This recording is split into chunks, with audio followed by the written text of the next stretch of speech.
इकबाल जी, निर्मला सीतारमण का body language, body gesture तो बहुत कॉन्फिडेंस जरूर शो कर रहा है कि भाई वो आम जनता के लिए बहुत नजर आ रही हैं, और आप भी मुझे लग रहा है बड़े उत्साहित होंगे, आप भी थोड़ा सा कॉन्फिडेंस जता दीजिए अब तो। देखिए, बहुत अच्छी उम्मीदें हैं हमारी सरकार से कि ये आज सरकार किसानों के, बेरोजगारों के और देश के हित में जाएगी और अच्छा विकास होगा। और देखते हैं कि बजट में क्या आता है, और हमारी तो यही मांग है कि एमएसपी की मांग हमारी बहुत अहम मांग है। भरोसा जता दीजिए ना, और कॉन्फिडेंस जता चुके हैं इकबाल भाई, भरोसा भी जता दीजिए। और 750 किसानों की जो लेकिन आप भरोसा नहीं जता रहे, उसका भरोसा जता दीजिए ना, उसका कंपनसेशन भी मांग नहीं। आप कॉन्फिडेंस तो आप जता रहे, भरोसा भी जता दीजिए। बोलने में क्या है, बोल दीजिए ना कि हमें पूरा भरोसा है, आप ही की चुनी हुई सरकार है। आप ही ने तो कहा था कि हम मोदी मोदी के नारे हमने लगाए थे, भरोसा जताने में क्या है।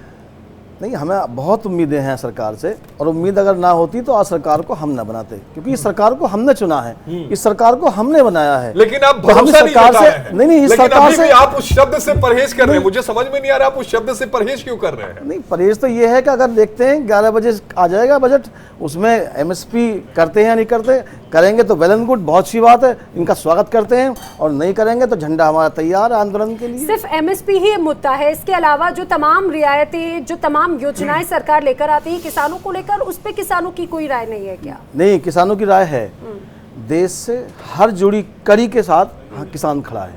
ठीक है, वो रोजगार हो, बेरोजगार हो, युवा हो, कोई भी हो, हम उनके साथ हैं। ठीक है, हम देश के साथ हैं, देश के विकास के साथ हैं। प्रधानमंत्री जी के भी साथ हो लीजिए। हम तो साथ रहे हमेशा, आज भी साथ हैं हम, और आज भी हमने इसीलिए कह रहा हूं भरोसा जता दीजिए। मगर ये है कि प्रधानमंत्री जी को भी हमारे साथ छल नहीं करना चाहिए, जिस हिसाब से छल करती आ रही है सरकार। हम चाहते हैं कि किसानों के हक में सरकार रहे, मगर ये सरकार हमेशा किसानों के अगेंस्ट रही है, किसानों के खिलाफ रही है। लेकिन किसानों ने चुनावों में उनका सपोर्ट किया है, यही वजह है कि तीसरी बार प्रधानमंत्री बने और तीसरी बार तो सभी जानते हैं कि तीसरी बार किस टाइप से बनी है, किस हिसाब से बनी है, ये तो हम सभी जानते हैं। मगर ये हम आपको बता दें कि हमें बहुत उम्मीदें हैं सरकार से, और सरकार को भी हमारे साथ खड़ा होना चाहिए हर जगह। ऐसा नहीं कि सरकार हमारे साथ खिलाफ रहे। हमने देखा गाजीपुर बॉर्डर पर, आपने भी देखा, हमने भी देखा, जगह जगह आंदोलन चल रहे हैं, वहां भी देख लीजिए आप।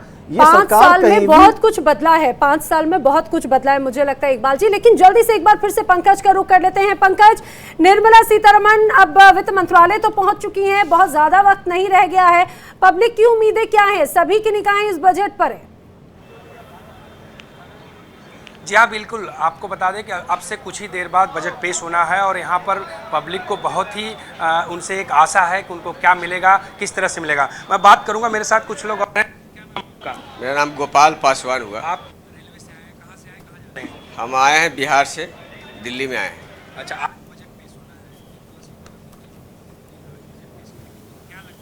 अच्छा गरीबों का बजट होगा, लेकिन ऐसा पता चलता है कि एनडीए सरकार में गरीबों का जो बजट होने जा रहा है, गरीबों का बजट नहीं होगा, कि पूंजीपतियों का बजट होगा, या गरीबों का लाभ होने वाला नहीं है। लाभ होने वाला नहीं है, यह बजट गरीब का हित में नहीं होगा। बजट क्या हमारी मांग है कि जो झोपड़ी, गुल्ली, जो ट्रेन है और चाय है, उस पर टैक्स है जो कम होना चाहिए था। जैसे जीएसटी है, जीएसटी का दाम बहुत बढ़ा हुआ है, उसमें घटाने की ज़रूरत है। इसी को लिए है कि आम बजट होना चाहिए, पूंजीपतियों के नहीं। जैसे खाने पीने में, ट्रेन में जो होता है बहुत जीएसटी लगता है। आज है जो भाड़ा है, जो आज 3000 या 4000 रुपया है, कोई आएगा आम आदमी? और लोगों से मैं बात करने की कोशिश करूंगा, आपको दिखाऊं। मैम, आप कहाँ से आ रही हैं? मैम, आप कहाँ से आ रही हैं? क्या नाम है बेटा आपका? आज बजट पेश होना है, कुछ बोलोगे आप? नहीं बोलना है। आप देखिए, तमाम लोग हैं, कुछ ऐसे लोग भी हैं जो नए हैं, जो पंकज नहीं चाहते हैं। पंकज, लेकिन एक सवाल जो मेरे जहन में है वो इम्पोर्टेंट है, अगर आप दर्शकों से ले सकें या फिर जो वहां पर मौजूद हैं, कि लोगों की उम्मीदें सरकार से इस बार इस बाबत है कि जो रेलवे का किराया है वो महंगा है, इससे इनकार नहीं किया जा सकता। जो वंदे भारत वगैरह ट्रेन चलती है वो लोअर मिडिल क्लास या फिर गरीब तबका उसे अफोर्ड नहीं कर सकता। क्या अब सरकार को ये नहीं लगता कि जिस तरह से जो गरीब रथ चलाई गई थी उनको चलाने की संख्या जो है वो बढ़ाई जानी चाहिए? क्योंकि अगर आप इन वंदे भारत ट्रेनों का किराया देखें तो कमोबेश फ्लाइट से बहुत कम ही है। मुझे लगता है कि 20% अगर आप ज्यादा रकम खर्च कर दें तो आप फ्लाइट ले लेंगे। तो किराए को लेकर लोगों का क्या कुछ कहना है? बिल्कुल, मैंने कई लोगों से बातचीत किया, उन्होंने ये कहा है कि जो वंदे भारत तो चल रही है, लेकिन वंदे भारत का किराया इतना है कि आम पब्लिक और गरीब लोग उसमें सफ़र नहीं कर सकते। तो सरकार को कहीं न कहीं इस पर सोचना चाहिए, और जो कि बजट में जो गरीब रथ ट्रेन चलाई गई थी उसको और बढ़ाना चाहिए, ताकि गरीब आदमी भी एसी का लाभ ले सके और कम पैसे में अपने सफ़र को पूरा कर सके। तो ये बहुत बड़ा मांग है पब्लिक की, जो आम पब्लिक है, जिनको लगता है कि हमें वंदे भारत तो चली, हम कभी इसमें सफ़र नहीं कर पाते हैं। तो उन लोगों की तरफ से कई लोगों से बात हुई, उन्होंने साफ कहा कि वंदे भारत चलिए किसके लिए चलिए? टिकट में बढ़ोतरी को लेकर तो हमेशा से लोगों के मन में कई सवाल और नाराजगी जरूर रही है, लेकिन क्या जिस बजट में रेल यात्रियों के लिए भी कोई रियायत होगी, इसके लिए थोड़ा इंतजार करना होगा। आप सभी बने रहिए हमारे साथ में। अब आम बजट पेश होने वाला है अब से कुछ देर के बाद, लेकिन इसके पहले वित्त राज्य मंत्री पंकज चौधरी ने क्या कहा है वो भी सुनिए। प्रधानमंत्री जी का जो मंत्र है सबका साथ सबका विकास, और जिस प्रकार से आपने देखा होगा कि सदैव बजट राष्ट्र हित में आता है, उसी प्रकार से ये भी बजट आएगा। तो हमारी चर्चा जारी है। हम सौरभ राय जी के पास आएंगे। सौरभ राय जी, ये स्वतः विकास को लेकर ये लगातार सरकार पर कहा जाता है कि कुछ करे कुछ करे, इस बजट से आपको क्या उम्मीदें हैं? देखिए, सस्टेनेबिलिटी या जो सतत विकास है, मैं कहूँगा उसकी देश को या सारी दुनिया को ज़रूरत है। अगर विकास हमारा असंतुलित हुआ, जो कि हो रहा है, हम अपने शहरों में रोज़ बाढ़ देख रहे हैं, इस साल गर्मी का हमने इतना नुकसान देखा, इंडस्ट्रीज़ पूरे नदियों को पोल्यूट कर रही हैं, तो ऐसे में अगर सतत विकास हो और सतत डेवलपमेंट हो, जिसको सस्टेनेबल डेवलपमेंट भी कहते हैं, तो मुझे लगता है देश के लिए और दुनिया के लिए भारत की बहुत बड़ी देन होगी। उदाहरण के लिए सोलर ऊर्जा की बात करें, सरकार की काफ़ी नीतियां हैं, मुझे पूरी उम्मीद है सोलर ऊर्जा, इलेक्ट्रिक व्हीकल, ऐसे बहुत से हिस्सों को सरकार फोकस करेगी।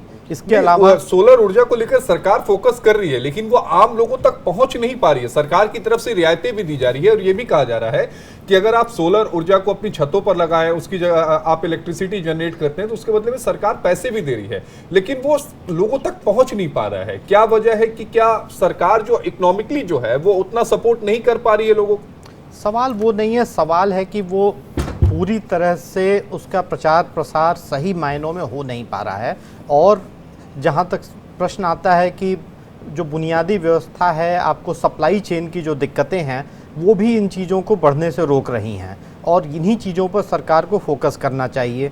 काफ़ी अच्छी अच्छी योजनाएं सरकार की हैं, लेकिन वो आम आदमी तक पहुँचे, जैसा आपने सही कहा, उसके लिए किस तरह से आप कमांड एंड कंट्रोल मैकेनिज्म बनाएंगे, उस पर बहुत जरूरत है। मतलब आप ये कह रहे हैं कि योजनाएं तो सरकार बहुत अच्छी ला रही है, बहुत अच्छी बना रही है, लेकिन ग्राउंड लेवल पे जो उसको इंप्लीमेंट करना है वो इंप्लीमेंट हो ही नहीं पा रहा है। योजनाएं अच्छी हैं, उसमें नो डाउट, क्योंकि इलेक्ट्रिसिटी जो योजना है सोलर पैनल, उससे मैं भी बहुत प्रभावित हुआ, लेकिन मैंने सोचा कि भाई अपने छत पे मैं लगवाऊं कैसे, हमारे पास एक फील्ड भी है, हम उस पर लगवाए कैसे, लेकिन जानकारी नहीं है, हम जाए किसके पास जाए, किससे कहे, किससे मिले।